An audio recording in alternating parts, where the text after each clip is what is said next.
Hello दोस्तों, फिनटेकमो में आप सभी दर्शकों का स्वागत है।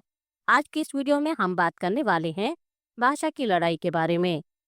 भाषा की लड़ाई एक जरूरी बहस या आत्मघाती रास्ता। बॉलीवुड को हम अक्सर हिंदी फिल्म इंडस्ट्री कहते हैं, लेकिन यह मान लेना गलत होगा कि वह मराठी, कन्नड़ या तमिल को स्वाभाविक रूप से सपोर्ट करेगा।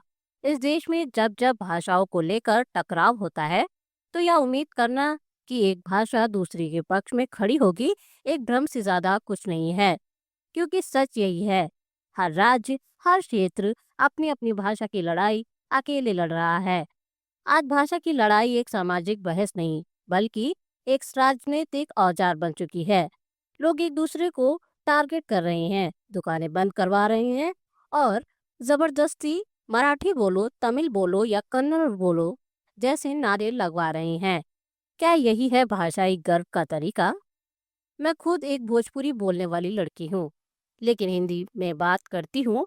और जो लोग मुझे अलग अलग राज्यों से देखते हैं, चाहे वो मराठी हो, तमिल हो या कन्नड़, उन्होंने कभी भी मेरी भाषा को लेकर मुझे नीचा नहीं दिखाया। उल्टा उन्होंने सराहा, अपनाया और जुड़ाव महसूस किया।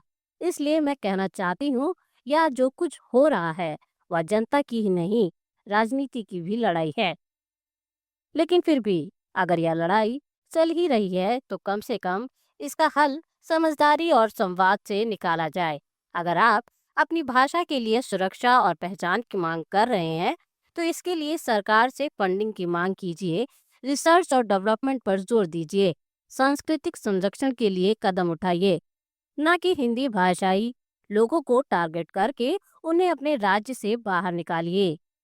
क्योंकि याद रखिए, हिंदी भाषी लोग सिर्फ लेबर क्लास नहीं हैं, वे देश के हर कोने में हैं, हर सेक्टर में हैं।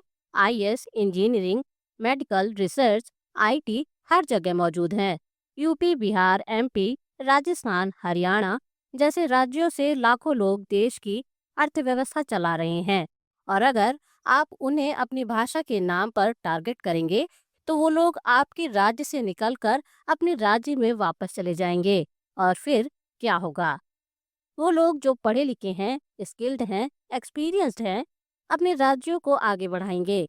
बिहार आज नई स्कीमों को ला रहा है। यूपी तेजी से इंफ्रास्ट्रक्चर और इंडस्ट्री में आगे बढ़ रहा है।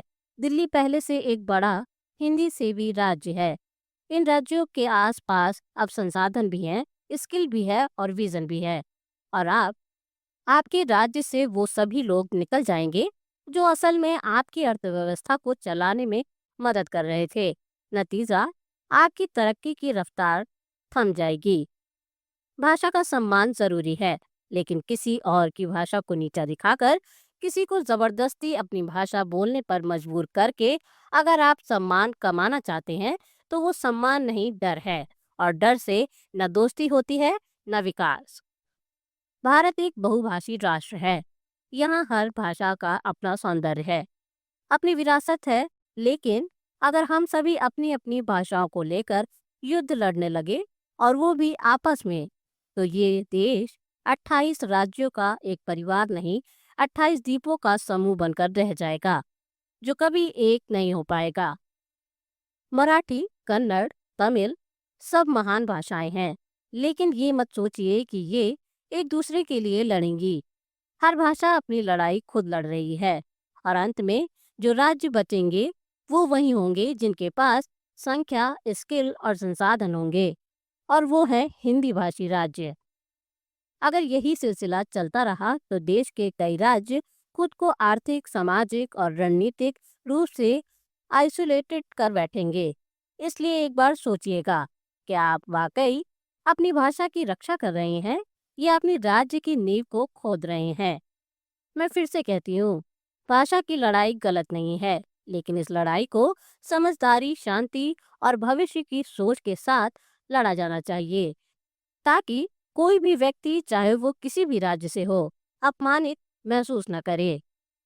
वीडियो में दी गई जानकारी यदि आपको पसंद आई हो, तो वीडियो को लाइक, शेयर, सब्सक्राइब जरूर करें। नीचे दिए गए लिंक के साथ आप हमारे साथ फेसबुक और इंस्टाग्राम पर भी जुड़ सकते हैं।